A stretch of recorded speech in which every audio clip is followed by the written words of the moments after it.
Hello students, welcome to the class of Tanuja Agrawal.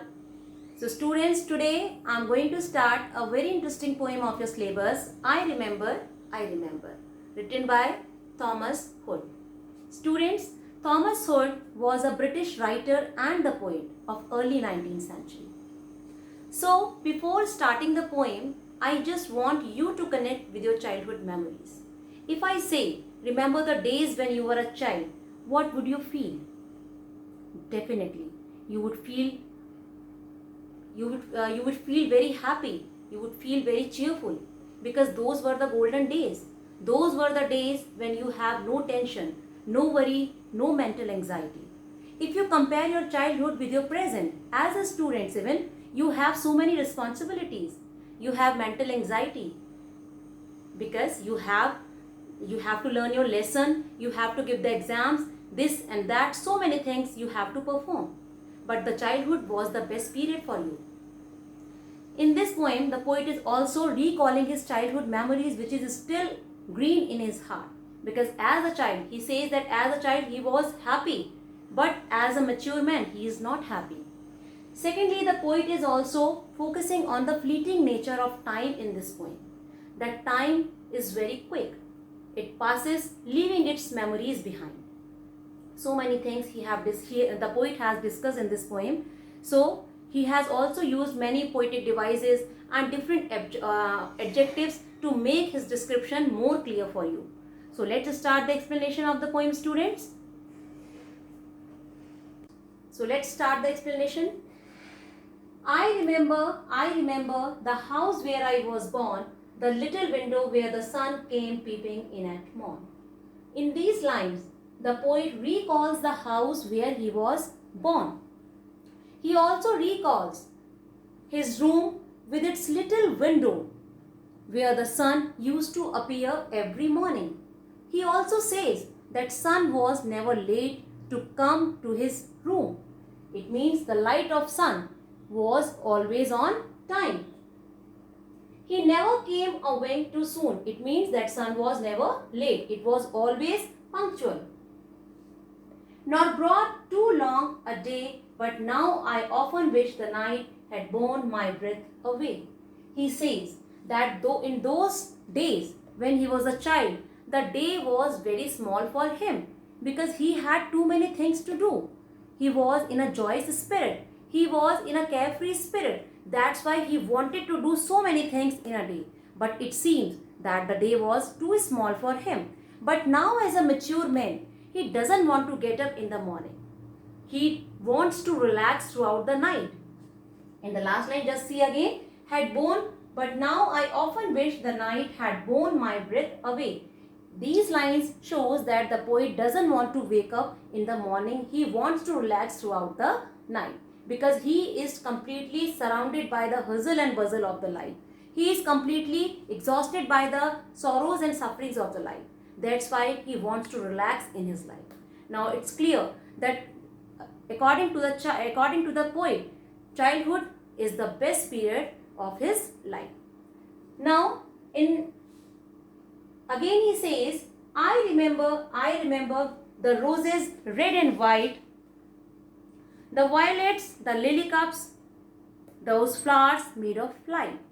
These lines shows that the poet recalls the garden of his house, which was full of red roses, white roses, lily cups, violets, and those flowers were very extremely beautiful. The lilacs where the robin built. He also recalls the lilacs where robin used to build its nest. Lilacs is just a shrub. Violets, lily cups, roses, these are all the kinds of flowers. And he also recalls, and where my brother said the laburnum on his birthday, the tree is living yet. He says that the tree laburnum.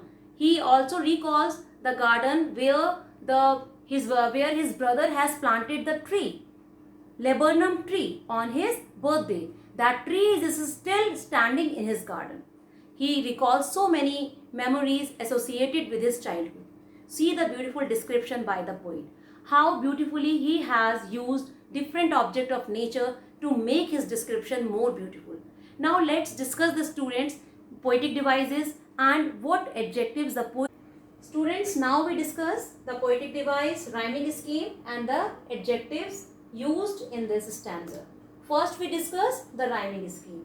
See the last word of these 4 lines. Remember, born, son, born.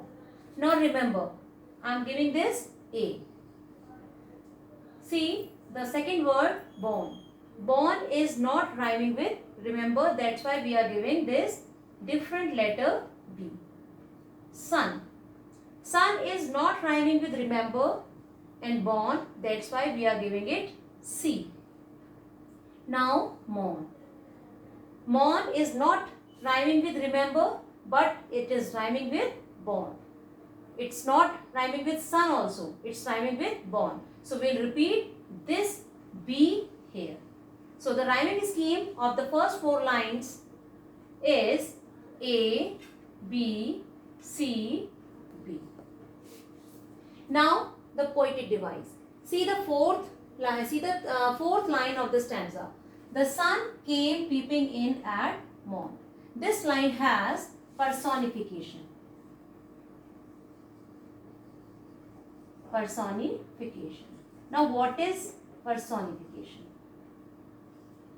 Personification means when some human qualities are given to the non-human object or non-human idea, then it is personification. See the line once again. The sun came peeping in at morn. The sun came peeping in. So that in this line we are giving the human quality to the sun. That's why it is personification.